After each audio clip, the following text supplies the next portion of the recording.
Bonjour à toutes et à tous. Aujourd'hui, on va commencer une partie de route en incluant l'extension Maraude et on va tenter une partie avec deux automas. On va prendre un des nouveaux automas qui arrivent, les lézards logiques. On va garder notre fameuse marquise mécanique, voilà pour les deux automas. Et puis, je vais jouer avec les gardiens de fer, une des nouvelles factions. Donc comme ça permet de voir une des deux nouvelles factions, un des 4 nouveaux automas qui arrivent, et puis la marquise, parce que voilà, c'est gérer deux automas, c'est un peu long, donc autant prendre une que je connais bien et qui se fait vite. Donc voilà, bienvenue pour cette partie de route. Je pense que je vais faire la même chose maintenant que je vais... voilà, je vais faire ça, je crois, pour tous les jeux, c'est-à-dire, une fois que la vidéo de mise en place a été faite, je commence directement la partie. Je fais ça pendant environ 1 heure pour donner un bon aperçu des mécaniques de jeu, des nouveautés s'il y a des nouveautés, de voir un peu comment ça fonctionne, si ça permet de voir un peu le matériel, voir si le jeu peut vous intéresser ou l'extension, etc. Donc 1 heure, 1 heure et demie maximum. Voilà, j'essaye de couper quand je peux en fait.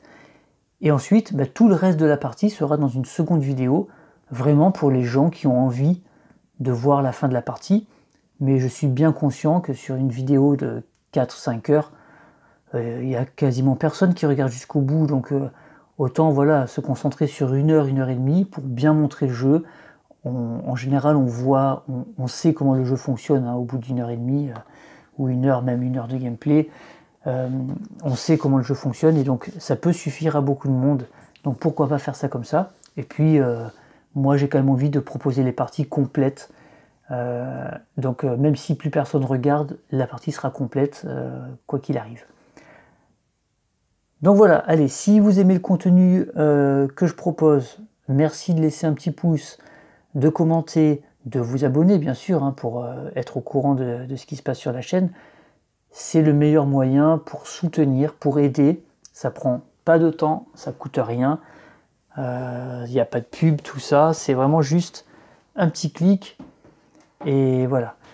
Donc merci beaucoup pour ça. Et puis on va commencer. Voilà. Donc on va jouer les gardiens de fer. Cette fameuse nouvelle faction. Alors elle est très particulière. J'espère que je vais réussir à m'en sortir. On verra, je sais pas trop. Et comme on ne la connaît pas, je vais vous lire le petit aperçu qu'on nous propose avec le matériel du jeu. Donc c'est la fameuse carte aperçu. Voilà, ils en ont tous une. Alors que nous dit celle des gardiens de fer? Les gardiens de fer marquent des points en restaurant des reliques après les avoir extraites de la forêt et déplacées vers un relais du même type. Ne les laissez pas se déplacer en toute impunité, ni contrôler les clairières d'où ils souhaitent extraire des reliques. Donc ça, c'est ce qu'on avait vu lors de la mise en place, puisque là, je peux vous le dire, c'est la vidéo de mise en place que j'ai faite, donc vous pouvez voir. Mais sinon, c'est un truc qu'on met dans les reliques, on les met dans les bois.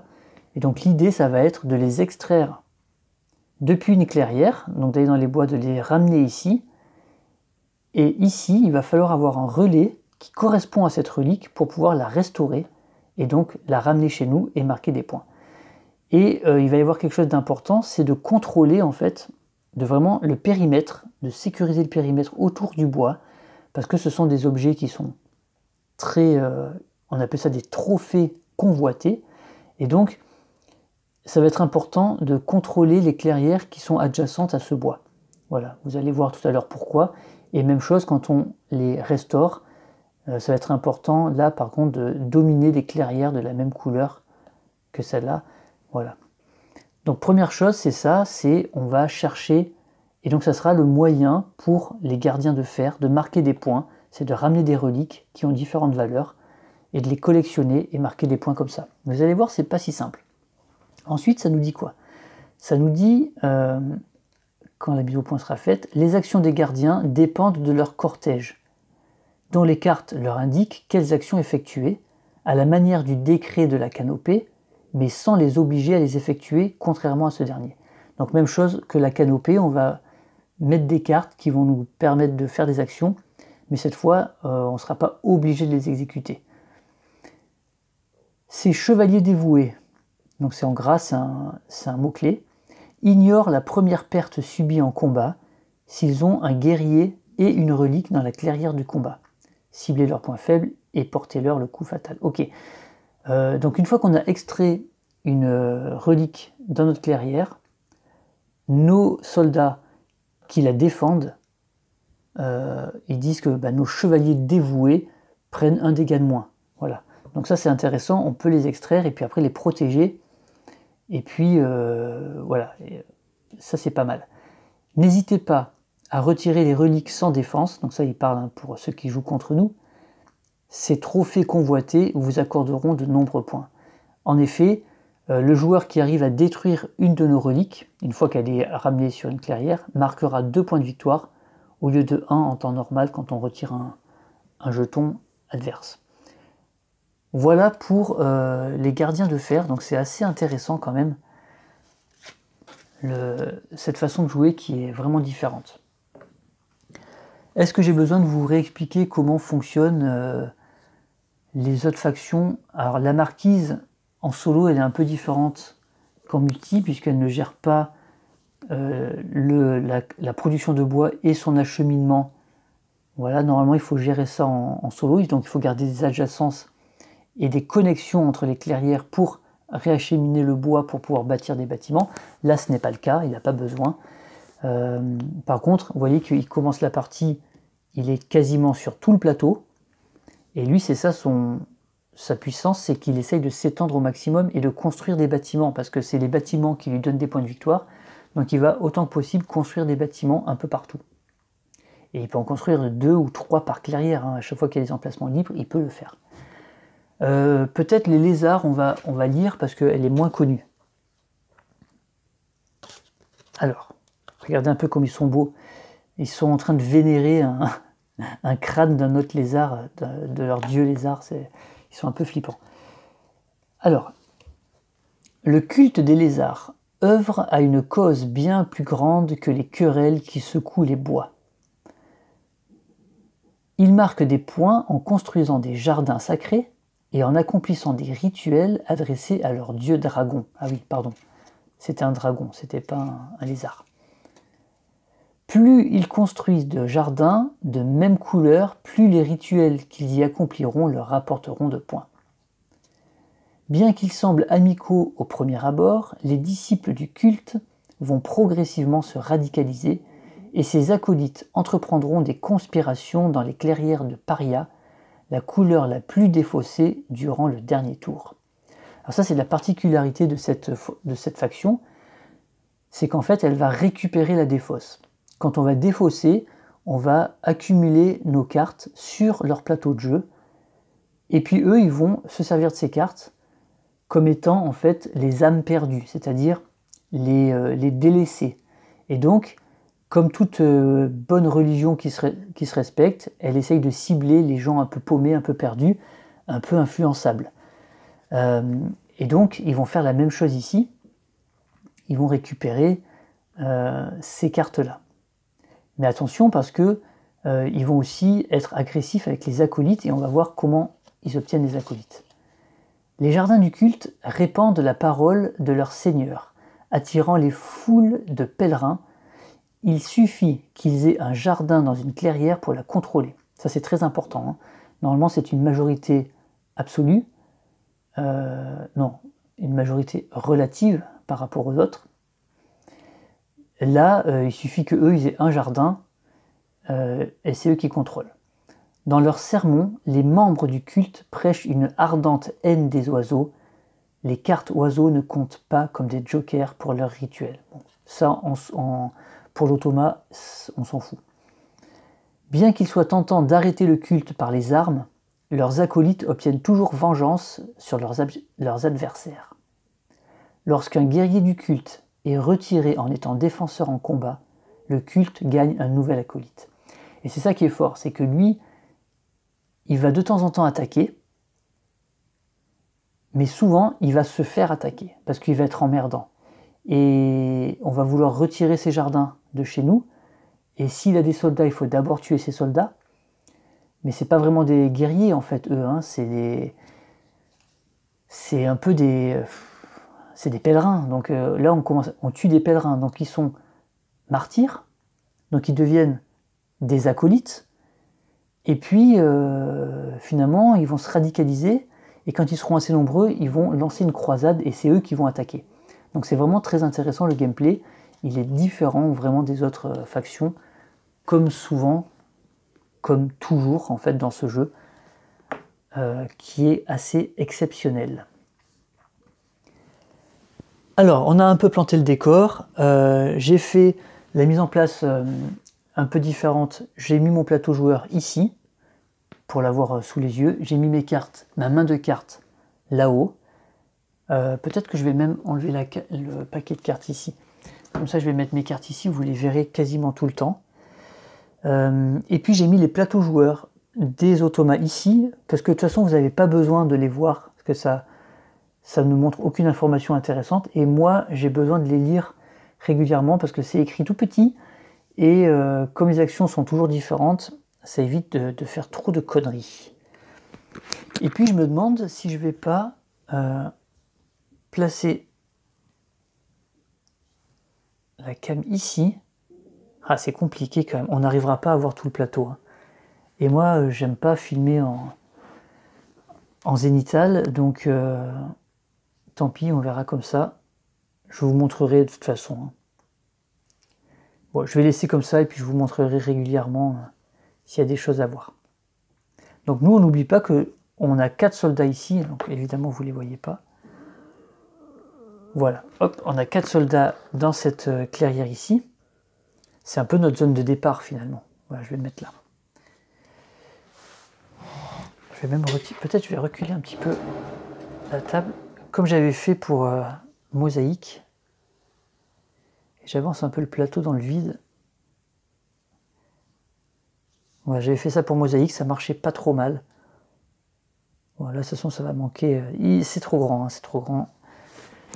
Mais c'est un peu mieux déjà. Ok, donc je me suis défini comme étant premier joueur, puis la marquise de chat, puis les lézards logiques. Voilà, on va la jouer comme ça.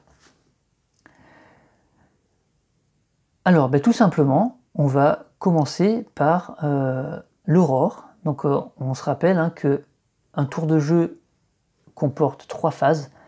L'aurore, le jour et le crépuscule. Et chaque phase a plusieurs actions à faire dans l'ordre. Donc, pendant l'aurore, la première action qu'on peut faire, c'est établir un camp. Établir un camp, ça consiste à retirer un guerrier pour y placer un relais. Voilà, donc on installe un camp pour pouvoir restaurer les reliques qu'on va extraire du bois et ramener vers notre clairière. Donc est-ce que ici j'ai envie en fait de supprimer un guerrier pour établir un camp? Alors si je le fais,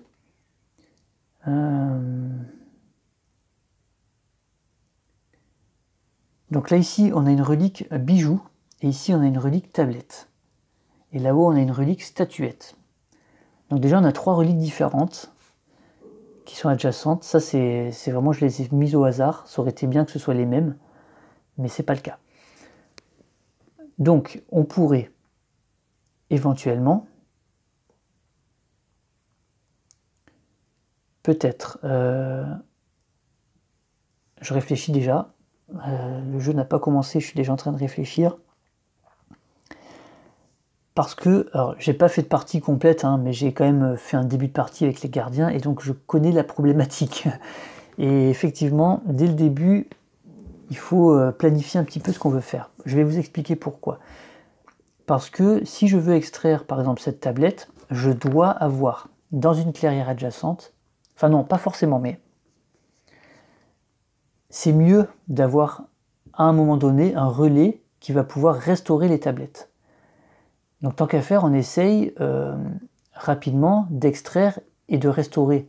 On ne va pas laisser les tablettes comme ça à portée de de personnes malveillantes qui pourraient essayer de venir nous les voler. Donc, il faut penser à ça. Par contre, quand on extrait une relique, on retourne le jeton et là, il y a une valeur.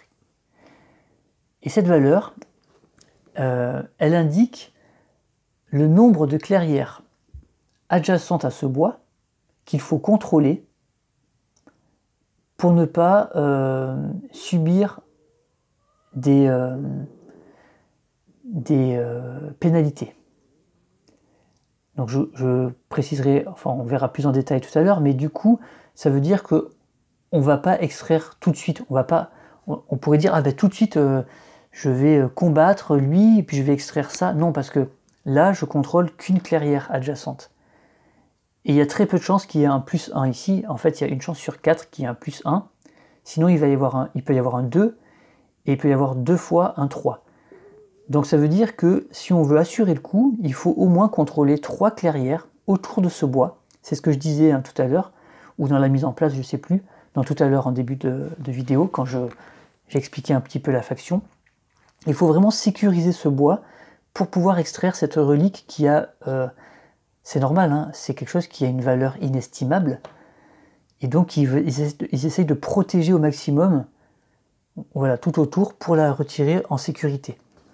En toute sécurité.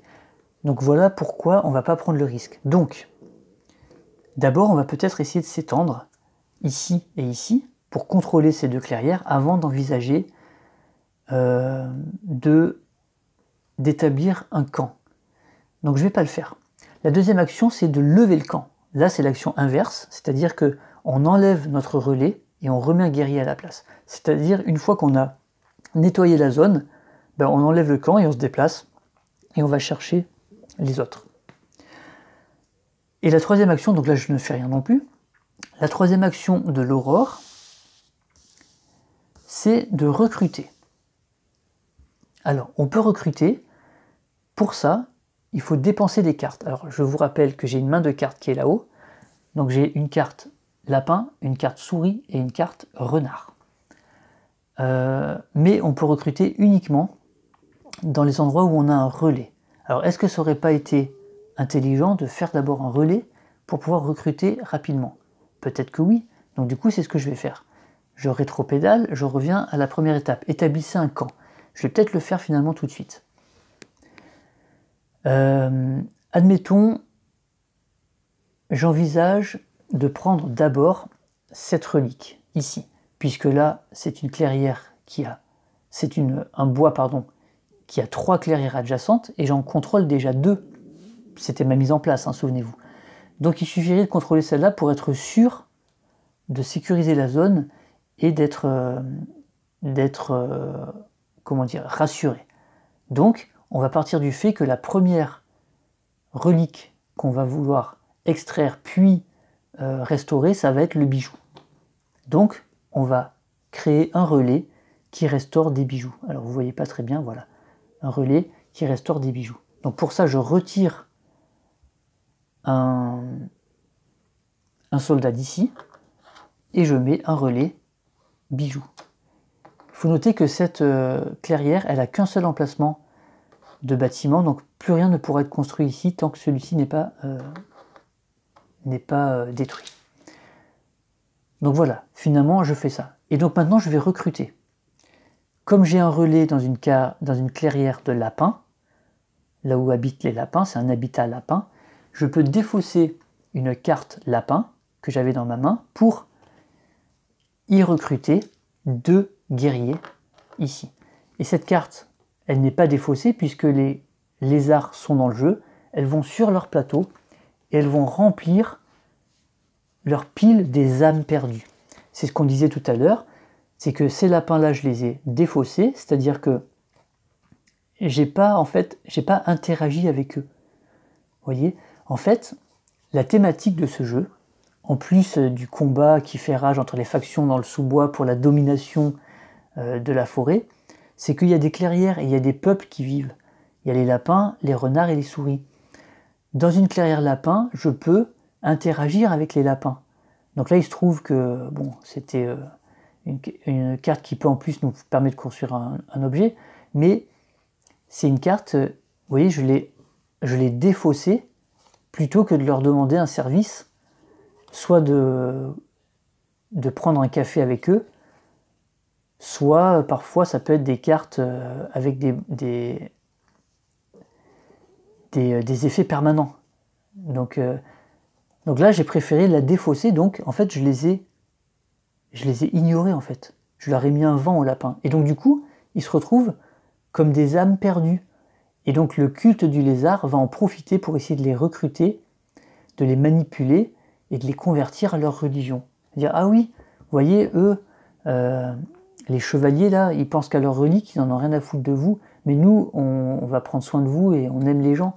Voilà. Et donc ils vont vers les potentiels recrues pour le culte des lézards. C'est chouette, hein, la thématique, elle est vraiment sympa. Hein. Donc ça, c'était la fin de mon aurore. J'ai établi un camp, j'ai recruté 2 soldats chez les lapins alors que je les ai ghost complètement, je les ai complètement ignorés. Je fais ma petite popote chez eux, mais sans me préoccuper, en faisant comme s'ils n'étaient pas là. Ça leur plaît pas. Ils deviennent une recrue potentielle, une cible potentielle pour le culte. Maintenant, on passe au jour. Pendant la journée, on a la possibilité en première action de construire, de fabriquer un objet. Alors, un petit rappel des règles. Pour fabriquer un objet, là je ne vais pas pouvoir le faire, hein, mais par exemple, là il y a un objet que je peux fabriquer sur ma carte. Donc c'est toujours dans mes cartes que j'ai en main, il m'en reste plus que 2.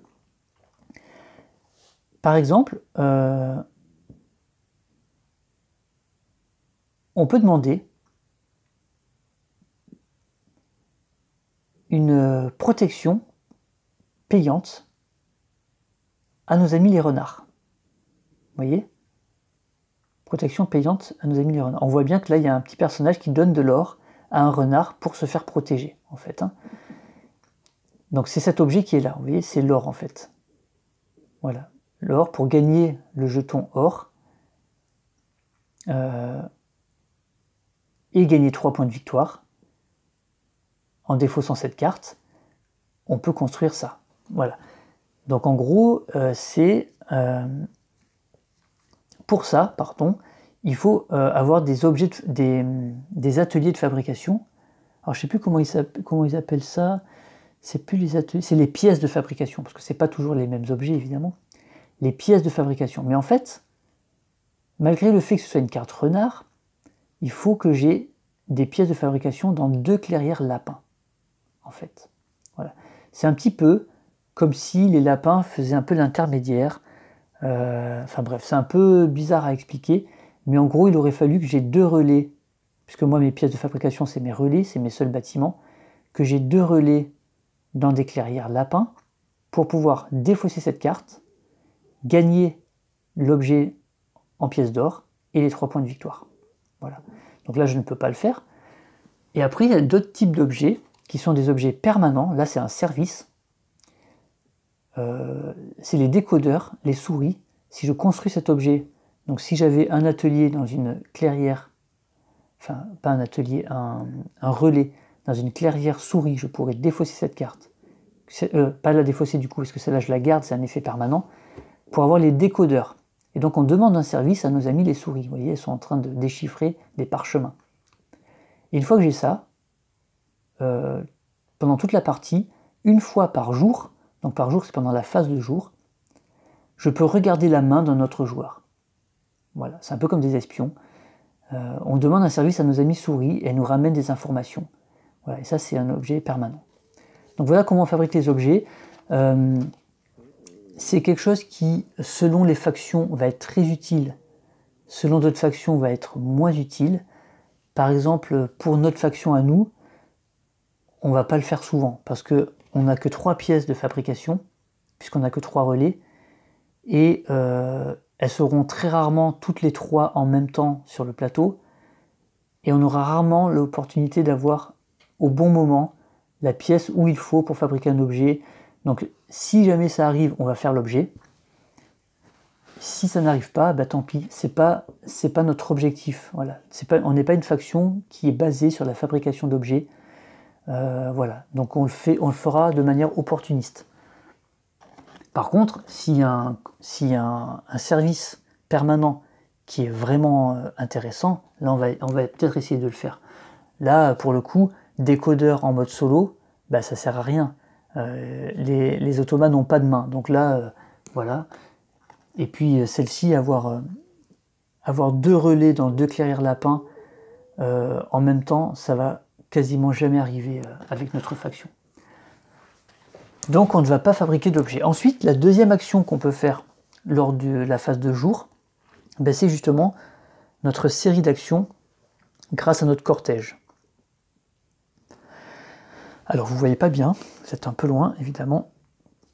Donc là en fait c'est les 3 cartes de membres loyaux du cortège qu'on a placées en début de partie en mise en place.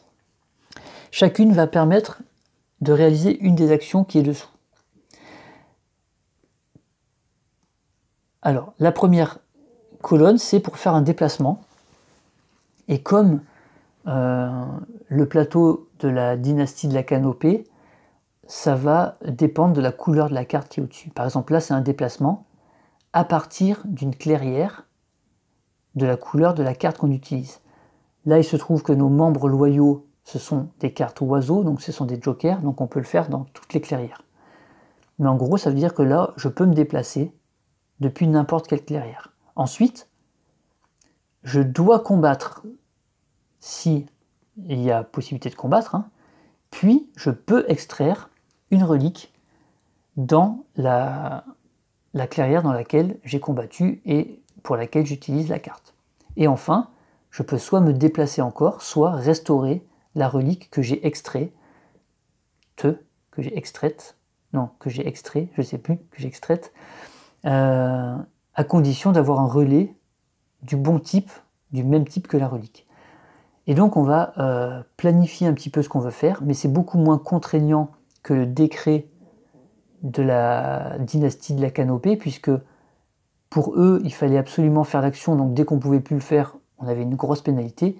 Là, ce n'est pas le cas. Si on ne peut pas le faire, on ne peut pas le faire, c'est tout. Donc, première action, c'est un déplacement. Est-ce que j'ai envie de me déplacer? J'ai envie de dire que oui, parce que là on a recruté ici, c'est justement pour se déplacer. Donc je vais envoyer... alors le déplacement dans ce jeu, c'est d'une clairière vers une clairière adjacente, d'accord? On peut emmener le nombre de soldats que l'on veut, donc je pourrais en déplacer 1, 2, 3, 4 ou les 5. La seule condition, c'est que il faut, pour se déplacer, il faut contrôler soit la clairière de départ, soit la clairière d'arrivée, soit les deux. C'est-à-dire que si on était, c'est pas un bon exemple, par exemple, si on était comme ça, vous voyez, si la marquise de Chat avait un soldat ici, un guerrier, et moi j'ai un guerrier, personne ne contrôle cette clairière. Donc ça veut dire que je pourrais me déplacer de là à là, parce que je contrôle la destination. Je pourrais me déplacer de là à là, parce que je contrôle le départ, mais je ne pourrais pas me déplacer celui-ci ici, parce que je ne contrôle ni le départ, ni l'arrivée. Et ça c'est très important, il ne faut pas l'oublier, les déplacements se font uniquement comme ça. Après, par contre, on peut déplacer tout ce qu'on veut, d'une case, enfin d'une clairière. Donc, je vais prendre je vais en prendre 2, et je vais les déplacer ici. Parce que là, je considère que ma carte que j'utilise, qui est un joker, je considère que c'est une carte lapin, et donc je peux me déplacer depuis une clairière lapin. Voilà, hop, l'action est faite. La deuxième colonne, donc c'est un combat, puis éventuellement une extraction si j'ai envie de le faire. Et donc c'est encore un joker, donc je peux le faire où je veux.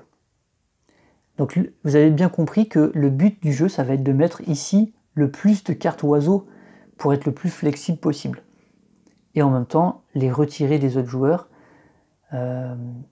parce que le lézard, lui, si je défausse des oiseaux, il va les récupérer.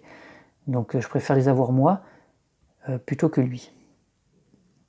La marquise, lui, les oiseaux sont très forts aussi pour elle, sont même extrêmement forts, mais elle va les piocher directement. Donc de toute façon, les cartes que j'avais déjà en main, elle ne peut plus les récupérer. Donc on va faire un combat, et puis on va peut-être, pourquoi pas, extraire notre relique, puisque là on contrôle tout, et donc on sera plutôt pas mal.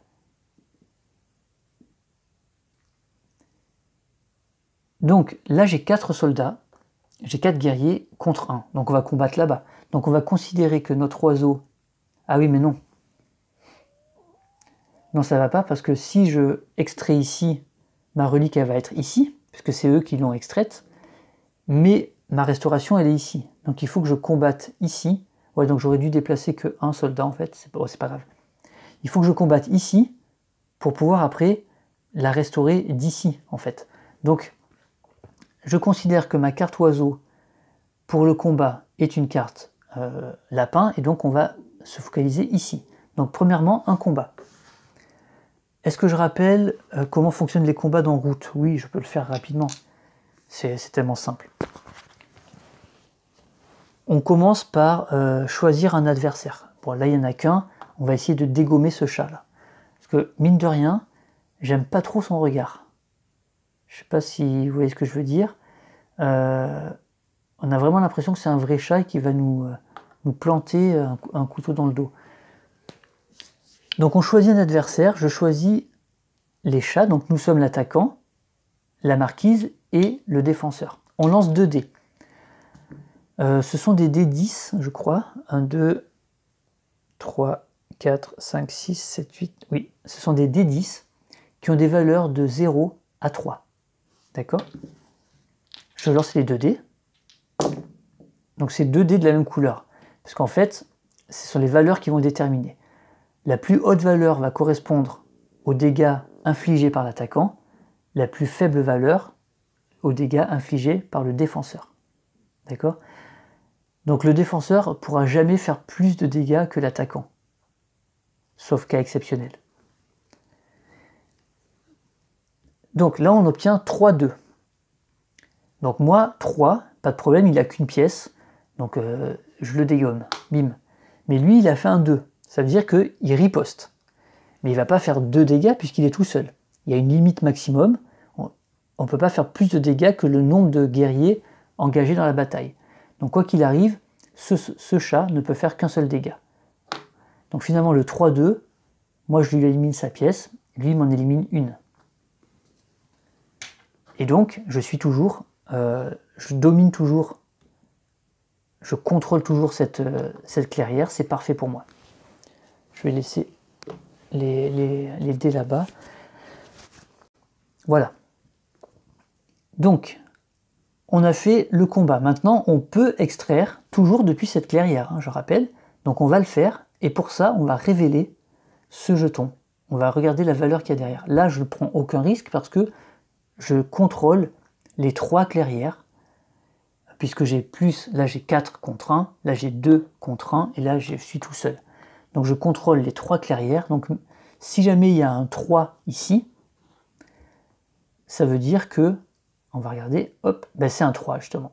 Ça veut dire qu'au moment où j'extrais cette relique, je la ramène dans la clairière ici, hein, elle est prête maintenant à être restaurée. Je regarde la valeur. Si je contrôle moins de clairières adjacentes au bois dans lequel j'ai extrait la relique, c'est-à-dire si je contrôlais 2 ou seulement une clairière, moins que 3, j'aurais dû défausser la carte qui m'a permis de faire cette action. Et là c'est catastrophique parce qu'une carte oiseau, j'ai sûrement pas envie de la défausser. Donc c'est pour ça que je n'ai pas pris le risque. Et j'ai bien fait, vous voyez, c'était un 3, il fallait vraiment contrôler les 3. Sécuriser la zone, extraire la relique de valeur pour pas qu'elle se fasse voler entre temps. Donc j'adore ce concept, c'est vraiment exceptionnel. Et maintenant elle est ici, c'est parfait. Par contre vous allez voir qu'il y a des moments où on va sacrifier des cartes où on s'en fout de prendre le risque. Et là, je voulais sûrement pas perdre des cartes oiseaux, hein, qui sont trop bien. Ensuite, ma troisième action, donc ma troisième colonne, ici, elle me permet soit de faire un déplacement, soit de restaurer. Donc là, je vais restaurer. Donc je vais prendre cette carte oiseau, je vais la considérer comme étant un lapin. Et donc, je vais restaurer dans la clairière lapin qui est là. Et je peux le faire parce que j'ai un relais qui est spécialisé en restauration de bijoux. Voilà, j'avais calculé mon coût, évidemment. Donc, par contre, je ne vais pas restaurer. J'ai dit des bêtises. Je vais la laisser là pour l'instant. Pourquoi? Parce qu'il y a le même système. Sauf que maintenant, quand on restaure, on ne regarde pas les clairières adjacentes, on regarde les clairières de la même couleur. C'est-à-dire que là, vous voyez que j'ai une clairière, je travaille dans une clairière de lapin, et je voudrais restaurer une relique qui a une valeur de 3. Mais en fait, pour ne pas avoir le même problème que tout à l'heure, c'est-à-dire ne pas avoir à défausser cette carte lors de l'action, il faudrait que lorsque je fais ça, je contrôle 3 clairières lapins. Voilà. Donc tant que je ne contrôle pas 3 clairières lapins, je ne vais pas défausser ça. Ou alors, je le ferai quand je mettrai une carte lapin ici, et puis je fais l'action, je prends ma relique, je marque mes points, et je défausse la carte lapin, ça je m'en fous. Mais la carte oiseau, je ne veux surtout pas le faire. Donc je vais peut-être faire un déplacement, et je vais le faire, et je vais vous dire pourquoi. Parce que ici, donc je vous rappelle, on avait le choix entre déplacement ou restauration. Ici, j'ai 4 guerriers. Et à la phase du crépuscule, je ne peux pas avoir plus de 3 guerriers par clairière. Donc j'aurais dû en retirer un. Donc puisque j'en ai 4, je vais en déplacer un. Et donc je vais considérer ma carte oiseau comme étant une souris. Et donc je vais me déplacer depuis une souris. Et je vais remonter ici. Tac. Voilà. Et donc là, j'ai fait mes 3 actions. Donc j'ai fini ma phase de jour, je passe au crépuscule. La première action du crépuscule, c'est vivre de la terre, donc c'est ce que je vous disais. On doit retirer un guerrier de chaque clairière où il y en a au moins 4. Donc là, au moins, il reste sur le plateau. Ensuite, je dois rassembler le cortège. Donc le cortège, ça veut dire que je vais rajouter des cartes dans mon cortège au niveau de la colonne de l'action qui m'intéresse. Mais sauf que là, il me reste une carte souris et une carte renard. Alors, il se trouve que je contrôle une clairière renard ici, souris ici et renard ici. Donc, qu'est-ce que je voudrais faire avec ces cartes? Ce que je pourrais vouloir faire, c'est soit me déplacer, soit faire un autre combat, puisque de toute façon, l'extraction, ou alors... Ouais.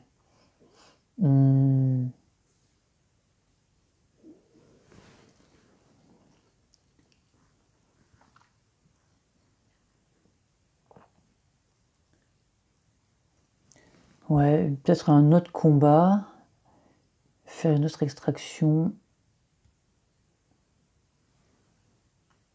Là, c'est un bois où il y a 4 clairières adjacentes. Et là où il y en a 4 aussi.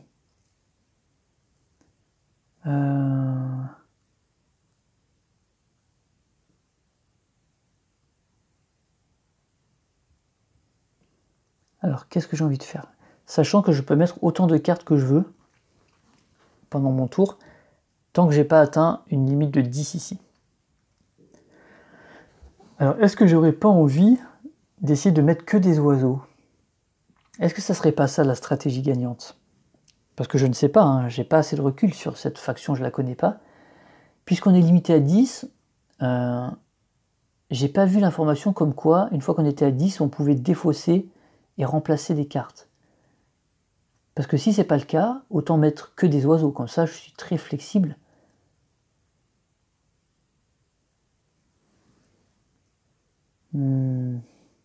Réfléchissons, réfléchissons.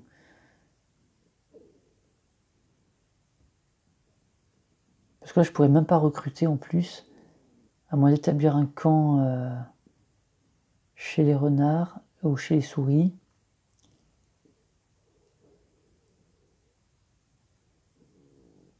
Ouais, je sais pas trop. Ben, je vais rien faire pour l'instant. Je vais pas rassembler le cortège. Ensuite, je pioche des cartes. Donc je pioche une carte plus une carte par relais que j'ai mis sur le plateau. Donc je vais piocher 2 cartes. Attention, notre limite de main est de 5. Donc je pioche une souris, ça c'est super. En plus, c'est une embuscade qui ne sert à rien contre les automas. Et puis une carte oiseau, c'est super aussi. Ah ben oui, je suis bête, bien sûr.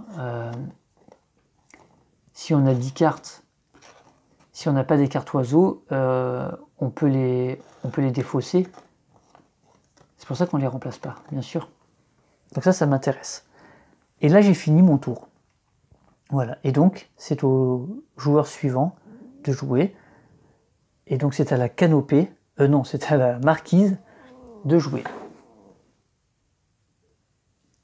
Alors, pour jouer la marquise, Madame la marquise de chat, c'est très simple. On commence par piocher une carte du paquet. Et ben punaise, ça commence bien, c'est une carte oiseau. Alors normalement, la carte qu'on pioche, c'est la carte, on appelle ça la carte d'ordre. C'est-à-dire que ça va déterminer la clairière, les clairières, donc la couleur des clairières dans lesquelles il va jouer. Mais quand il pioche un oiseau, on applique ce qu'on appelle pour lui un jour intense.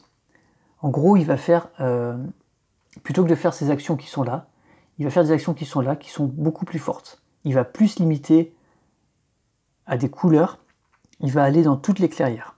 Donc ben, on va faire ça. J'ai pas de chance parce qu'à chaque fois que je joue contre la marquise, je lui fais toujours piocher des cartes bleues. Donc à chaque fois, il fait des grosses actions. Alors l'avantage, c'est que c'est pas un objet qu'il peut construire. Parce que ça, c'était sa première action qu'il aurait essayé de faire. Alors un jour intense, pour la marquise, c'est quoi? C'est qu'il commence par combattre. Et là, il cherche pas, il n'y a pas de couleur, il essaye de combattre dans toutes les clairières. Alors ben, c'est parti. Il va tenter le combat, donc on les prend dans l'ordre de priorité, en commençant de la 1 jusqu'à la 12. Donc dans la 1, il ne va pas combattre puisqu'il est tout seul, c'est son QG. Dans la 2, qui est en haut ici, il est tout seul aussi. Dans la 3, il n'est pas présent, c'est le QG des lézards. Dans la 4, il n'est pas présent non plus puisque c'était mon départ aussi. Dans la 5, là-haut, il est tout seul, ici. Dans la 6, c'est le premier combat. Premier combat dans la 6.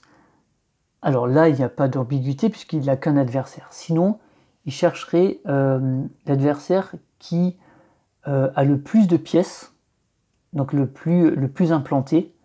Et si c'est égalité, celui qui a le plus de points de victoire. Donc là, tout simplement, il va jouer, il va essayer de défoncer un lézard. Alors on lance les 2 dés, hein, comme d'hab. Et j'obtiens un 2-0. Donc 2-0, ça veut dire que le chat fait 2 dégâts, en l'occurrence un seul, mais surtout le lézard ne fait aucune riposte, donc il ne perd pas son chat. Bien joué. Attention, là il a quand même dégommé un pèlerin. Ce pèlerin ne retourne pas dans la réserve, il se transforme en acolyte. Et cet acolyte, plus tard, deviendra radicalisé, et il ira faire des croisades et il ira attaquer les autres. Donc ça, je le place sur le plateau des lézards dans la section acolyte. On met un acolyte quand il perd des pièces en défense, on en met un par combat évidemment. S'il avait perdu 3 pièces, il aurait eu qu'un seul acolyte, heureusement. Les acolytes, plus il en a, plus il va faire d'action à son tour, donc attention, c'est le revers de la médaille. Le lézard est pas très fort en combat parce qu'il n'attaque pas souvent, par contre il est présent, donc on est tenté de vouloir le dégommer, mais plus on va le dégommer, plus il va avoir des actions à faire, et plus potentiellement il va avoir de radicaliser, et plus il va faire d'attaques en croisade. Ensuite, clairière 7, même combat. Il va encore dégommer un lézard. Donc là, je tourne, je fais un 1 partout. Donc les deux s'éliminent, bim. Sauf que lui devient un acolyte et lui retourne dans la réserve des chats. Et on voit qu'ici, on a une clairière qui est vierge, il n'y a plus personne. Donc il n'y a plus qu'à y aller en fait et poser ses bagages. Dans la 8, il est tout seul. Dans la 9, on est tous les deux. Sauf que là, on est à 1 contre 3, mais il n'a pas peur. Regardez, avec son visage là. Son regard, regardez comme il est méchant. Ben, il n'a pas peur, il va quand même y aller. Donc c'est parti, il lance le dé. Et oh bah déjà il y a un 0, 1-0. Ben voilà, il s'en sort bien, il me fait un dégât, voilà. Et moi je lui fais rien. Donc son chat tout seul, il a quand même réussi à me virer quelqu'un. Et lui, il n'a pas été inquiété. Ensuite, dans la 10, il est tout seul. Dans la 11, il va encore se frotter à un lézard. Alors, 2-2, donc les deux s'éliminent. Lui, il retourne dans sa réserve, et lui, ben, il en fait un acolyte. Et là, il est en train de booster les actions du lézard qui va jouer après, hein, à force avec ces conneries-là. Et enfin, dans la 12, ben, même chose, c'est du 1 contre 3. J'espère que cette fois, on va venger notre frère qui est tombé au combat. Et il fait un 3-2. Donc lui étant tout seul, il ne peut faire qu'un seul dégât, hein. Bim. Et nous, on fait 2 dégâts, mais il est tout seul, donc on le tue. Voilà. Donc finalement, on perd une pièce chacun. Et du coup, moi, je me retrouve tout seul ici, donc ça ne me dérange pas plus que ça. Voilà pour sa première phase du jour intense, c'était « je me bats contre tout le monde ». Il est vénère. Ensuite, il essaye de recruter. Donc là, pendant le jour intense, il va recruter 4 soldats, 4 guerriers, et il va les faire partir dans les clairières qu'il contrôle, de la moins importante, enfin de la moins prioritaire à la plus prioritaire. Donc il va mettre 2 soldats, en fait 2 guerriers, dans la clairière qui contrôle la moins prioritaire, donc c'est pas la 12 parce que c'est moi qui la contrôle, c'est pas la 11, il n'y a personne. Ah, la 10, il la contrôle, il met 2 guerriers. Ensuite on remonte, 9, non, c'est moi qui la contrôle. 8, ah, ben c'est lui, il est tout seul, il met 2 guerriers. Voilà, donc il renforce ses troupes. Ensuite il va essayer de construire un bâtiment. Donc il va prendre le bâtiment qui est le plus représenté sur le plateau, c'est-à-dire le bâtiment qu'il a déjà le plus construit. Là c'est égalité, donc quand c'est égalité, il prend une scierie. Et la scierie, il va la construire dans une des clairières qu'il contrôle évidemment, et là où il a le plus de guerriers. Donc là on regarde, dans toutes les clairières, où est-ce qu'il a le plus de guerriers? Ben, il y a la 8 et la 10. Ben, comme c'est égalité, il va regarder tout simplement la prioritaire. La 8 est prioritaire par rapport à la 10. De toute façon, la 10, il n'y avait plus d'emplacement possible puisqu'il avait déjà un atelier et il y a une ride. Donc il construit une scierie ici, juste à côté de moi là. Et ensuite, il va faire des déplacements. Donc là, les déplacements, on va partir de la priorité, de la 1 jusqu'à la 12, et il va déplacer tous ses guerriers moins 3. C'est-à-dire qu'il va toujours laisser 3 guerriers derrière lui. Donc, en gros, il va se déplacer à partir des clairières où il a au moins 4 guerriers. Donc là, il n'y en a aucune, donc il ne bouge pas. Et voilà, le jour intense est terminé pour lui. Donc il a déjà bien nettoyé le plateau. Hein. Ouais, un jour intense dès le début, là où il y avait du 1 contre 1. Mais le lézard, derrière, il va faire des actions. Hein. Ensuite, il passe au crépuscule. Donc au crépuscule, il va marquer des points de victoire par rapport au bâtiment qu'il a le plus construit. Donc là, il en a construit qu'un, c'est une scierie. Donc il va marquer un point de victoire. Donc voilà, le premier point de victoire est marqué. Nous, on n'en avait pas marqué encore. Lui, il marque le premier. Et ensuite, on défausse la carte d'ordre. Et en l'occurrence, elle n'est pas défaussée. Elle va dans les âmes perdues du lézard. Et voilà pour le tour de la marquise. Et maintenant, on va faire le tour des lézards. Donc les lézards, eux, leur première action, c'est tout simplement de regarder dans la liste de toutes les âmes perdues qu'ils ont recueillies, qui il peut considérer comme étant les parias. Les parias, c'est ceux qui ont été le plus persécutés. Et là, on voit que c'est les renards. Les renards, c'est ceux qui ont été le moins utilisés, le moins sollicités, parce qu'ils sont nombreux ici. Donc pour lui, là, les parias sont les renards. Donc, en partant de ce postulat, il va effectuer des conspirations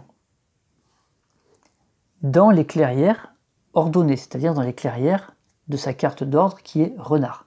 Donc, dans les clairières renard, il va essayer de faire des conspirations. Alors, je vais vous montrer comment son plateau fonctionne.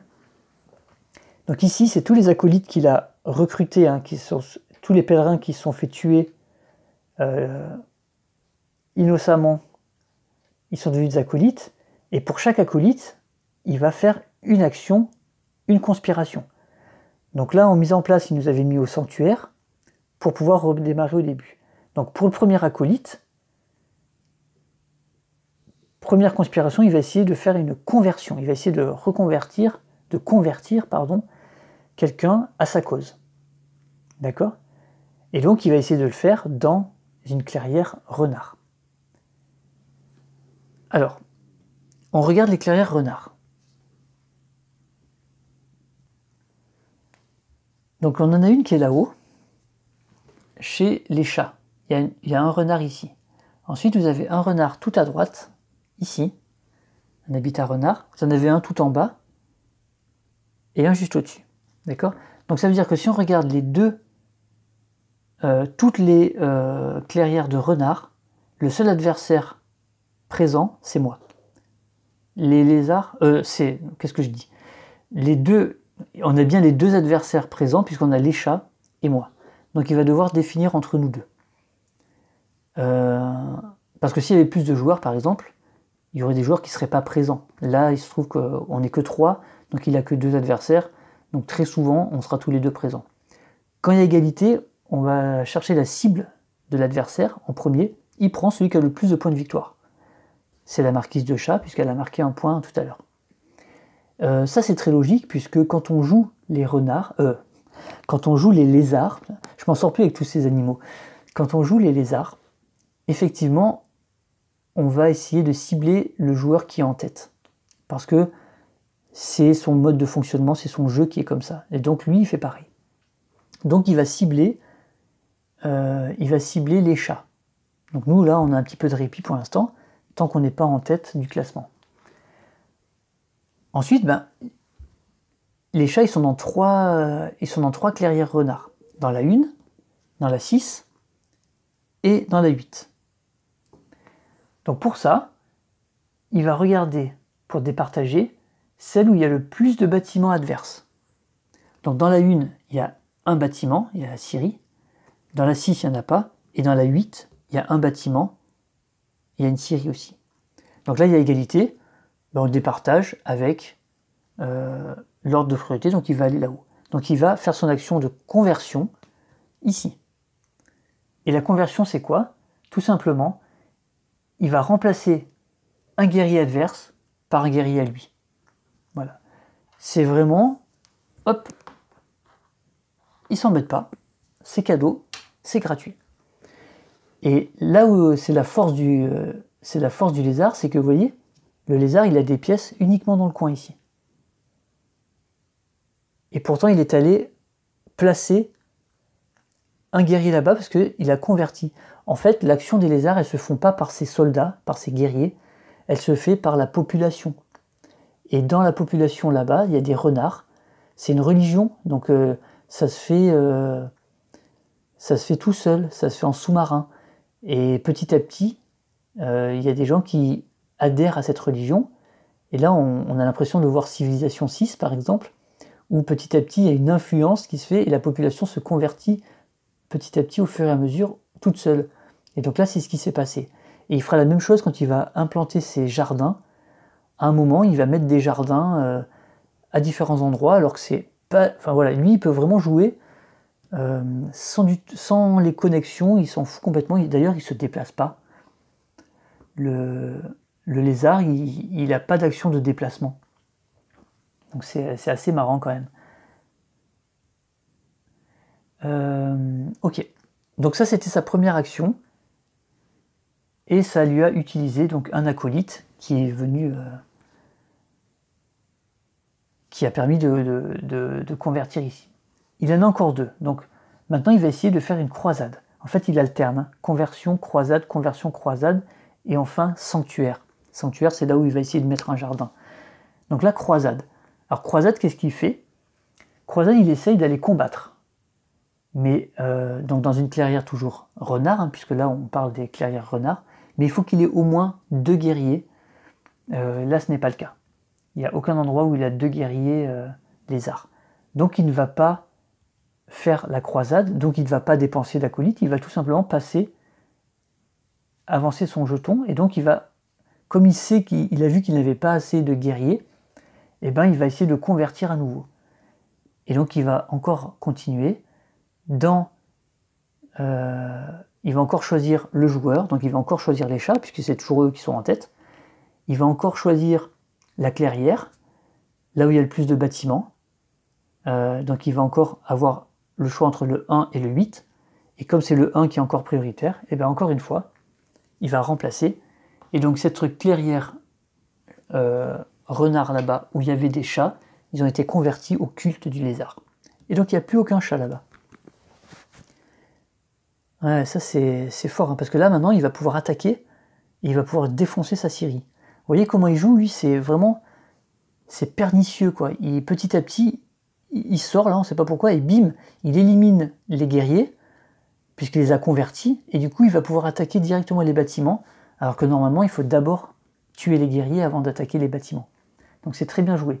Et d'ailleurs c'est ce qu'il va faire, puisque il lui reste encore un acolyte, et maintenant il va tenter une croisade. Donc dans une clairière renard où il a au moins 2 guerriers, il va lancer un combat. Voilà. Et donc là, il y a une seule cible, c'est les chats. Et donc il lance un combat, donc il va s'attaquer, alors pas au donjon, il ne peut pas au donjon, mais il va s'attaquer à la scierie des chats qui est là. Voilà. Et donc il fait un 3-1, donc il défonce la scierie. La scierie, elle ne réplique pas, hein, c'est pas un soldat, donc elle ne réplique pas.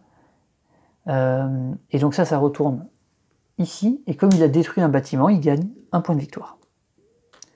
Alors, là où les chats ont un peu de chance, c'est que ici, c'est là où il y a le donjon de la marquise, et on n'a pas le droit, personne ne peut construire de bâtiment ou de placer de jetons ici. Donc quoi qu'il arrive, il ne pourra pas mettre de jardin ici. C'est bien répété sur le plateau, le donjon, vous seul pouvez placer des pièces dans la clairière où se trouve le donjon. D'ailleurs, je suis en train de me demander, est-ce que des pièces, ça fait pas... Est-ce que les guerriers ne sont pas des pièces? C'est possible que oui, je vais vérifier ça. Alors, j'ai ma réponse. J'ai mis du temps à trouver, et il se trouve qu'on ne peut pas... envoyer des acolytes, enfin on ne peut pas convertir là où il y a le donjon. Donc, ça ne change pas grand-chose, puisqu'il y avait le choix entre la 1 et la 8, donc plutôt que d'aller sur la 1, il va aller sur la 8. Donc là, il n'y a pas de problème. Je vais lui rendre sa scierie, et je vais vous expliquer pourquoi. Donc là, il avait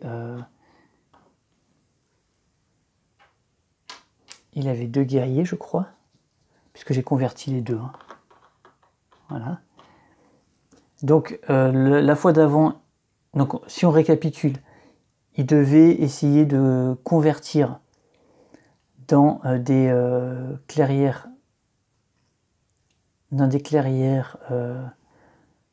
renards, où il y a le plus de pièces, où il y a le plus de bâtiments adverses. Donc il y avait le choix entre le 1 et le 8, donc finalement c'est le 8, et il a fait ça 2 fois.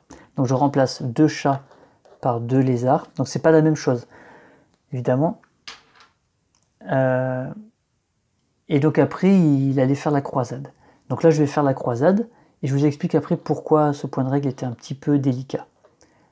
Donc la croisade, j'avais fait un 3-1. Donc là, par contre, donc 3, il tue ça et ça. Donc il marque son point de victoire, je lui laisse. Mais lui, par contre, il fait un 1 en retour, il tue ça. Là, c'est lui qui attaque, donc lui, il ne retourne pas en acolyte. C'est uniquement quand il se fait attaquer. Là, il n'est plus un pèlerin, il est un croisé, c'est pas la même. Hein. Donc là, il retourne dans la réserve. Et lui, il retourne aussi dans sa réserve. Et ça, c'est défaussé, et ça retourne ici. Et le point de victoire, je l'avais déjà noté. Alors, pourquoi ce petit point de règle? Parce que, en fait, il y a deux choses. Le donjon, il interdit aux autres joueurs de placer des pièces. D'accord? Placer des pièces, moi j'étais parti du principe que c'était construire un bâtiment ou récupérer un jeton. Mais en fait non, parce que je me suis dit, parce qu'après j'ai regardé la règle du donjon, il dit mais on peut y déplacer des pièces. On ne peut pas placer, mais on peut y déplacer. Donc ça veut bien dire que des soldats, des guerriers peuvent se déplacer vers le donjon, et après ils peuvent attaquer. Mais par contre, on ne peut pas placer des pièces tant qu'il y a le donjon. Donc il doit d'abord attaquer, détruire le donjon, pour pouvoir placer des choses. Mais moi je me suis dit, ok, là c'est des guerriers, sauf que ça correspond au mode de jeu du lézard, puisque lui il vient pas avec des armées, il essaye de convertir de l'intérieur. Donc je me suis dit, lui, il doit avoir le droit de faire ça. Mais finalement, en allant voir dans la règle du lézard, pour la conversion, il dit que pour pouvoir remplacer des guerriers, il doit pouvoir retirer la pièce et placer une pièce. Et donc, placer une pièce, il n'a pas le droit là-bas. Donc, tant qu'il y a le donjon, la marquise est protégée même de la religion. On va dire que dans cette clairière, c'est le fief de la marquise. Tout le monde est fidèle et personne ne va se convertir à autre chose. Donc c'est bien ici qu'il a pris le contrôle, il a éliminé la Syrie, le guerrier, et il lui reste un truc. Voilà, je voulais préciser parce que c'est un point de règle qui est un peu... Voilà, il fallait aller à droite à gauche pour trouver, pour être bien sûr de ce qu'il fallait faire. Et donc je précise que le donjon peut être détruit, bien sûr, hein, voilà. Donc, il en était où? Il a fait toutes ces conspirations. C'était la dernière, et c'était une croisade. Une fois qu'il a fait ça, on passe à la phase de jour, et là il va faire des rituels. Donc pour les rituels, on révèle les 4 premières cartes de sa pile des âmes perdues, et on va faire des actions. Donc la première étant un oiseau, donc il va faire un rituel de sacrifice. Quand c'est l'oiseau, c'est le sacrifice. On va prendre un guerrier lézard de la clairière où il en a le plus, donc c'est sa clairière de départ, il a toujours ses 4 ici. Et il va le placer dans les acolytes. Donc c'est vraiment un sacrifice, lui se radicalise tout seul. Ensuite, en deuxième carte révélée, il y a une carte lapin. Donc quand il y a des cartes de couleur, on prend un guerrier de la réserve et on le place dans une clairière. Donc là, une clairière lapin, n'importe laquelle. Par contre, il va favoriser une clairière où il y a des emplacements disponibles. Donc en lapin, on a la 5, la 3 n'est pas disponible, la 4 n'est pas disponible, et le dernier lapin, il est où? La 10, elle n'est pas disponible. Donc finalement, il n'y a que la 5 où il y a un emplacement disponible, donc il met un guerrier là-bas. Tac. Ensuite, la troisième carte révélée, c'est une carte souris. Donc même chose, il prend un guerrier de la réserve, on regarde les souris où il y a des emplacements disponibles. Il y a la 2, il y a la 7, il y a la 9, et il y a la 11. Elles ont toutes un emplacement disponible, et donc quand il y a égalité, il choisit celle où il y a le plus de bâtiments adverses. Donc parmi les souris où il y a le plus de bâtiments adverses, je crois pas qu'il y en ait en fait. Là-bas il n'y a pas de bâtiment. Là il n'y a pas de bâtiment. Là il n'y a pas de bâtiment, et là il n'y a pas de bâtiment. Donc il fait par ordre de priorité, je pense. Donc c'est la 2, la première. Il se met un guerrier ici. je vais vérifier quand même. Égalité de clairière, placer le guerrier dans une clairière avec des emplacements de bâtiments disponibles, puis avec le plus de bâtiments adverses. Donc là, c'est comme tout est à égalité, on prend l'ordre de priorité. Et la 4e carte révélée, c'est une carte renard. Donc même chose, où il y a des emplacements disponibles. Donc là, il n'y en a pas. Il y a la 6. Il y a la 8. Et il y a la 12. Et même chose, il n'y a pas de bâtiment adverse. Donc il va aller se placer dans la 6. Voilà. Donc il se remet des petits guerriers à droite à gauche. Donc ça, c'était ces 4 cartes qu'il a révélées. Et donc ça met fin au rituel de jour. Début du crépuscule, il marque des points de victoire par rapport au jardin qu'il a construit. Donc là, il n'en a qu'un, donc ça ne lui rapporte rien. On défausse toutes les âmes perdues qui restent. Voilà. La défausse, je vais la mettre là-haut. Voilà.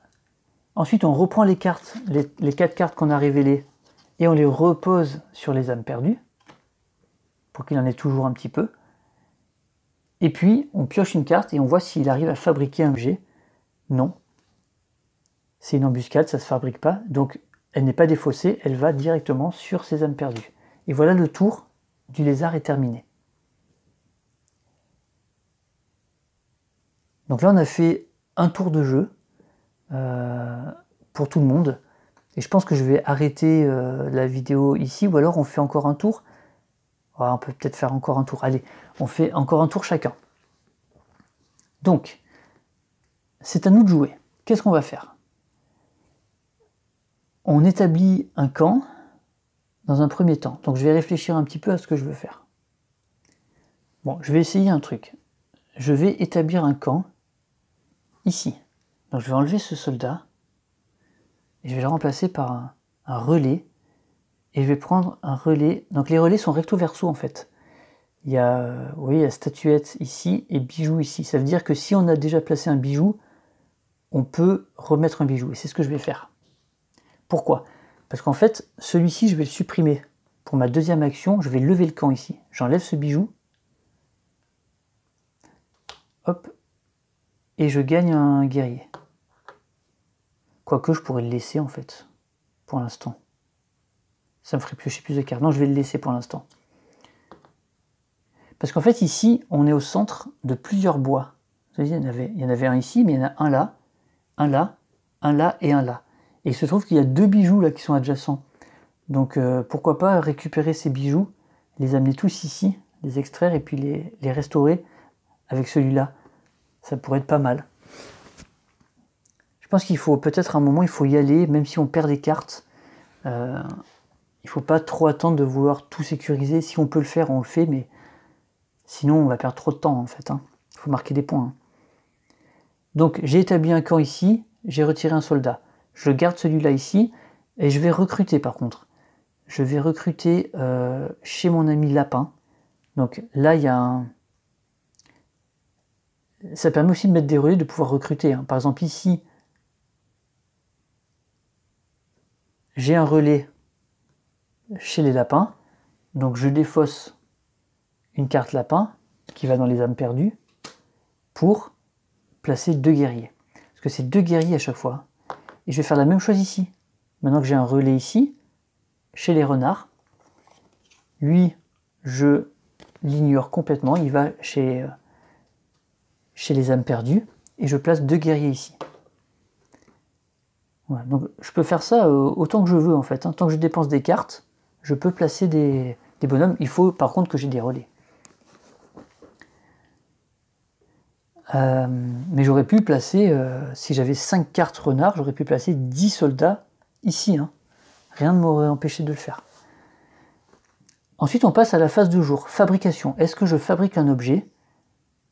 Je ne peux pas et ça ne m'intéresse pas. Maintenant, je vais agir avec le cortège. Je n'ai toujours que 3 actions. D'accord? Donc c'est 3 actions de joker, mais 3 actions seulement quand même. Donc premièrement, un déplacement. Alors ce que je vais faire, c'est que je vais déplacer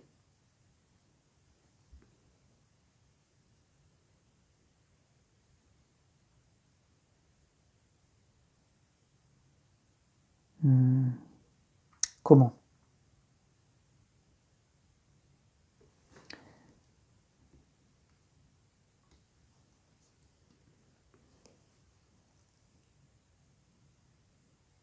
Je vais déplacer, donc à partir de n'importe quelle clairière, hein, puisque j'ai un joker, j'hésite à me déplacer ici ou pas. Là, le but, c'est qu'il faut quand même que je ramène ce bijou là-haut, hein, puisque maintenant, quoique pour l'instant, il est encore là. Mais je pense qu'à un moment, je vais le supprimer, ça. Je vais déplacer 3. Donc je peux, hein, puisque je contrôle la zone de départ, donc je peux me déplacer. 3, je les amène ici. Bonjour. Et donc je prends le contrôle de cette clairière. Ensuite, je dois combattre.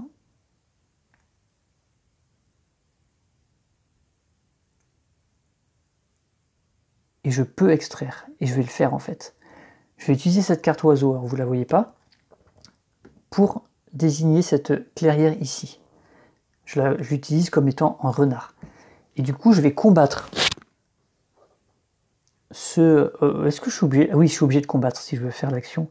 Je suis d'abord obligé de combattre. Donc je vais combattre ce lézard. À 3 contre 1. Et je fais un 3-0. C'est beau. Et il part dans les acolytes. Et ensuite, je vais extraire.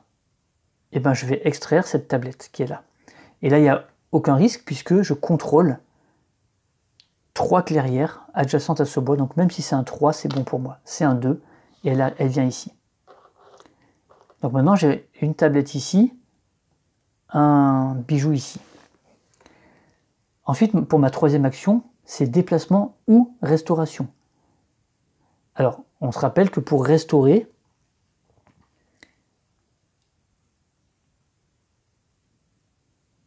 il faut contrôler des clairières de même couleur. Sinon, je perds la carte. Donc pour l'instant, ce que je vais faire, c'est que je vais plutôt faire un déplacement, et je vais déplacer lui, et il va emmener avec lui la relique. Alors chaque guerrier peut amener une relique avec lui, et je l'amène ici, d'accord? Parce qu'en fait ici, j'ai plus besoin de contrôler, ça m'intéresse plus. Il n'y a plus de reliques adjacentes, donc je vais petit à petit me déplacer sur le plateau, et je vais retirer ça tout à l'heure. Par contre, pour le tour suivant, il faudrait que je place à un moment donné une carte renard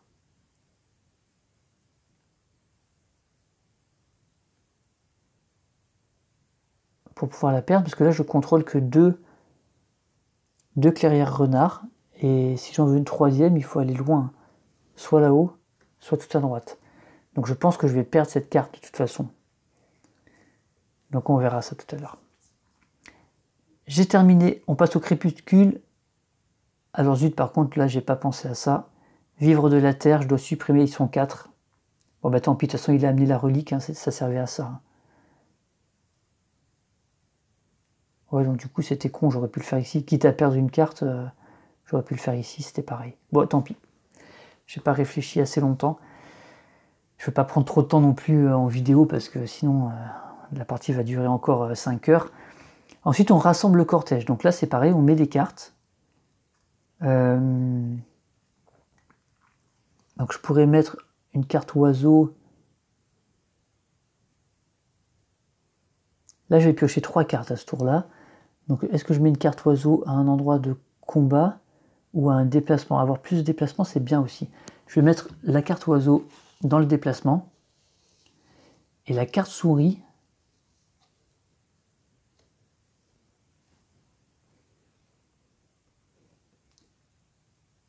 mais recruter chez des souris, je ne peux pas le faire encore.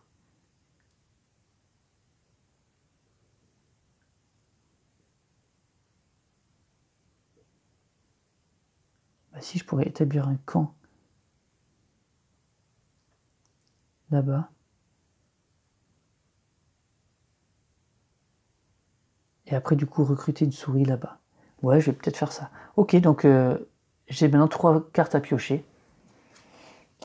un oiseau encore, un oiseau et un renard. Ok, c'est bien d'avoir pioché 3 oiseaux, parce que j'ai pas envie que le chat il tombe sur les oiseaux. Hein. Et voilà pour mon tour. On passe à la marquise de chat, et donc elle commence par piocher sa carte. Oh là là, c'est pas vrai. Punaise, encore un oiseau, donc encore un jour intense. Donc elle ne peut pas fabriquer l'objet, il n'y a pas d'objet. Et donc jour intense, allez, ben c'est parti. Elle va combattre dans toutes les clairières. Donc dans la 1, elle ne peut pas, elle est toute seule. Dans la 2, elle va combattre le lézard. Et elle fait un 2-1, donc ils s'éliminent mutuellement. Et le lézard devient un acolyte. Dans la 3, elle n'y est pas. Dans la 4, elle n'y est pas. Dans la 5, rebelote le chat contre le lézard. Alors 3-0, cette fois elle perd pas de soldats, mais par contre elle donne encore un acolyte au lézard. Ensuite dans la 6, ben encore chat contre lézard, c'est tout à droite là-bas. 3-1, donc ils s'éliminent mutuellement, et encore un acolyte. Elle est en train de le booster là. En 7, elle n'est pas présente, en 8, elle n'est pas présente, en 9, elle se bat contre nous, c'est ici. Elle fait un 1-0, hop, ça m'arrange pas par contre. En 10, elle est toute seule, en 11, elle n'est pas présente, et en 12, elle n'est pas présente. Ok, donc elle a bien nettoyé encore le plateau, mais elle nous emmerde. Hein. Ensuite, recrutement. Donc elle va recruter 2 guerriers. Donc on part du 12, et là où elle contrôle, on remonte le 10. Et puis le 9, elle ne contrôle pas, on est à égalité 8, 7, 6, 5. C'est marrant comme avec le lézard, elle se retrouve à perdre son territoire assez facilement, la marquise. C'est assez étonnant ça. Il y a plein d'endroits où il n'y a pas de... Elle n'a pas de pièces. Ensuite, elle va vouloir construire un bâtiment. Donc celui qu'elle a le plus construit, donc elle va essayer de reconstruire une scierie, puisque sa scierie avait été détruite. Et elle a construit dans une clairière qu'elle contrôle, bien sûr, avec le plus de guerriers. Donc là où elle a le plus de guerriers, c'est ici, elle en a 5, mais il n'y a pas de place. Ensuite, c'est là-haut, elle en a 3, donc elle met sa scierie là-haut. Ensuite, elle va se déplacer, donc de tous ses guerriers, moins 3, et elle va aller dans la clairière adjacente, où il y a le plus de pièces adverses, et à la fin de tous ses déplacements, elle combat. Alors, le seul endroit où elle peut se déplacer, c'est là, puisqu'elle a 5 pièces, elle en laisse 2 derrière. Dans les clairières adjacentes où il y a le plus de pièces adverses, c'est chez moi, elle vient ici, elle finit tous ses déplacements, il n'y en a pas d'autres, et elle initie un combat. Donc 2 contre 3, elle fait un 2-0, oh la saleté. Alors attention, parce que ici, ce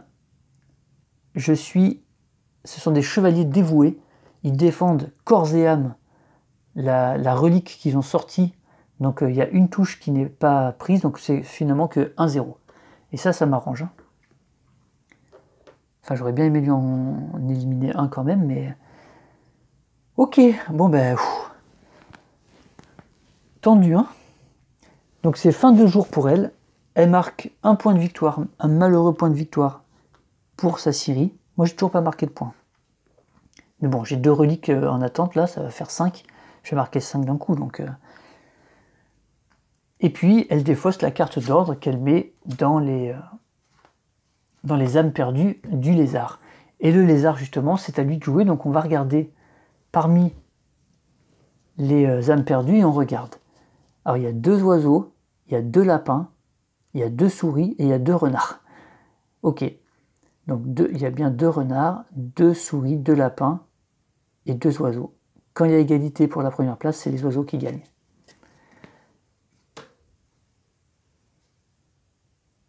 Et donc, du coup, ils vont faire des conspirations dans n'importe quelle prairie, enfin clairière. Ils vont pas regarder les couleurs. Et ils ont 5 actions à faire. Ok. Donc la première, c'est un sanctuaire. Donc sanctuaire, c'est que dans une clairière normalement ordonnée, donc là ça peut être dans n'importe laquelle, il va remplacer un bâtiment adverse par un jardin, carrément.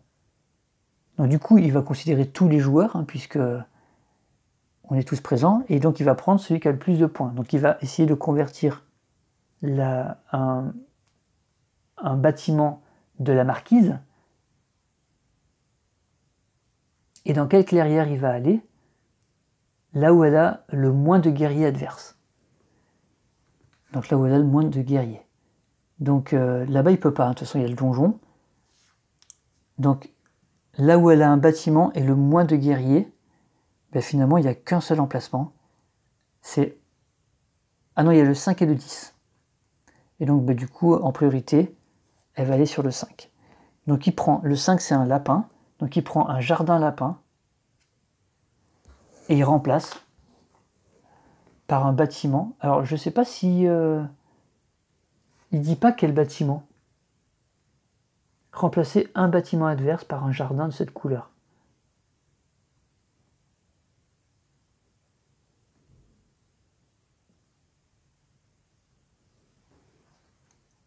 Là je sais pas, parce que normalement c'est le...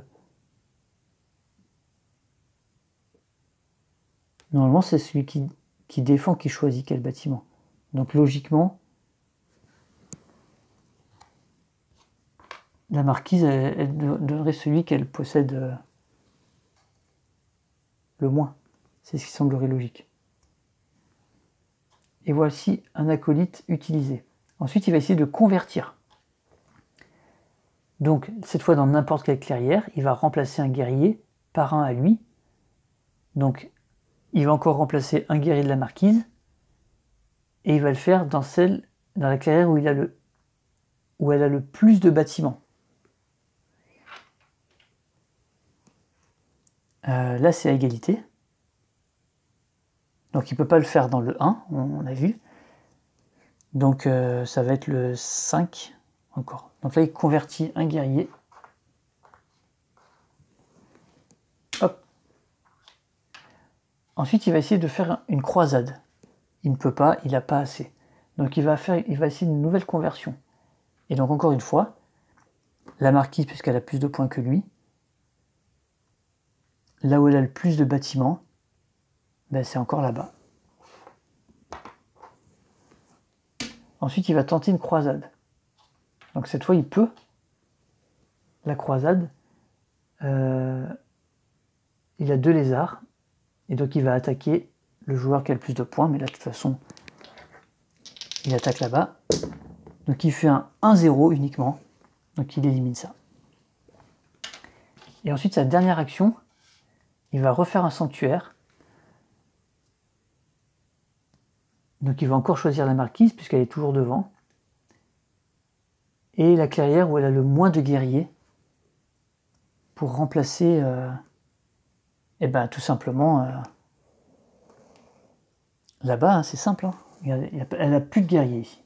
Donc il vire sa scierie, et il met un jardin lapin. Ici, il est en train de se gaver. Ok, donc là, il a fini. En fait, c'est de sa faute. Hein. C'est elle qui lui donne des acolytes. Du coup, il a plein d'actions et il se retourne contre elle. C'est trop marrant, quoi. Mais moi, tant mieux. Moi, pour l'instant, je regarde. Je prépare mon plan. Donc ensuite, on passe à la phase de jour. Et là, les rituels. Donc on prend les 4 premières cartes. Et on regarde les rituels qu'il va effectuer. Alors, premier, c'est un sacrifice. Donc un sacrifice, il prend là où il a le plus de guerriers, et il le met dans les acolytes. Hop. Ensuite, il a renard. Donc renard, il prend un guerrier de sa réserve, il va dans une clairière renard.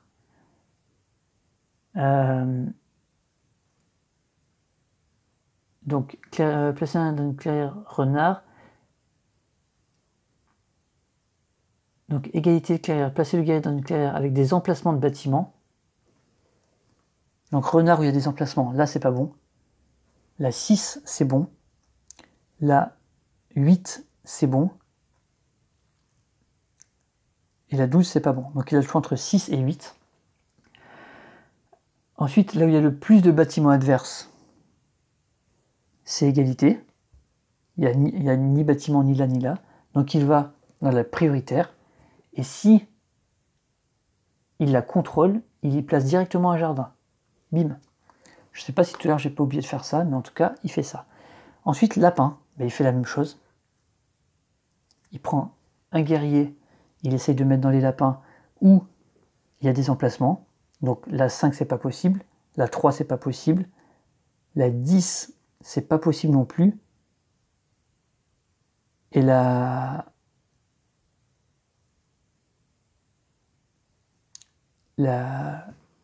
mince, comment il fait là du coup? Dans une carrière avec des emplacements de bâtiments disponibles, puis avec le plus de bâtiments adverses. Alors là, il n'y a pas d'emplacement disponible, mais du coup, il va aller là parce qu'il y a un bâtiment adverse. Donc il se met là. Par contre, il ne la contrôle pas, parce que c'est 1-1. Donc de toute façon, il ne peut pas mettre de trucs. Et ensuite, il va faire la même chose avec les souris. Donc la 2, c'est dispo et il n'y a pas de bâtiment. La 7, c'est tout vide. La 9, c'est vide aussi. Et la 11, c'est vide aussi. Donc il va se mettre un guerrier dans la 2. Et comme il a contrôle, il met un jardin. Putain, il est en train de nous mettre la misère, le lézard là. Ensuite, on défausse. Non, d'abord, il marque les points en crépuscule. Il marque les points de là où il a le plus de jardin. Donc, il marque 2 points. Et il passe en tête. Ensuite, on défausse ses âmes perdues. On reprend ses cartes et on les pose sur les âmes perdues. Et il fabrique le premier objet. Et là, il peut le faire. Donc, il fabrique l'acier des renards. Alors, les automas ne marquent jamais 1, 2 ou 3, ils marquent toujours 1. Et cette carte, en plus, il la met dans les âmes perdues. Bon, ben voilà. Et donc, voilà le deuxième tour. Vous voyez, c'est aller plus vite hein, quand on explique moins. Donc voilà, vous avez vu 2 tours de jeu. Ça donne quand même un bon aperçu. Regardez le plateau, comment il est maintenant. La marquise, elle se trouve... Elle est très embêtée, la marquise, là. Hein. D'habitude, elle arrive à recruter. Et là, elle n'y arrive pas. Mais elle peut se débloquer. Hein. Elle peut se débloquer. Pour l'instant, elle n'arrive pas à se déplacer parce qu'elle n'a pas assez de troupes. Et elle déplace, elle en laisse toujours 3. Et donc, quand elle n'en a pas plus que 3, elle ne se déplace pas. Et bon, elle a été belliqueuse. Elle a essayé d'attaquer les lézards. Eux, ils se sont bien étendus. Ils commencent à mettre des jardins partout. Les jardins, c'est bien chiant. Et nous, ben, on va voir si on arrive à récupérer ces reliques pour marquer des points et on pourrait rattraper tout le monde. Mais après, par contre, ça va être de plus en plus dur à aller chercher les autres parce que forcément, ils sont implantés. Donc on va voir. Voilà pour cette première, pas découverte, mais démonstration, on va dire, de partie, début de partie. Et puis dans une vidéo prochaine, je vous montrerai la fin, la suite et la fin de la partie. Et on va voir ce qui se passe. Voilà, vous pouvez faire des pronostics hein, si vous voulez. Qui va gagner. Donc voilà, merci d'avoir suivi. Et puis bah, peut-être à bientôt pour la suite. Et d'ici là, jouez bien. Allez, ciao.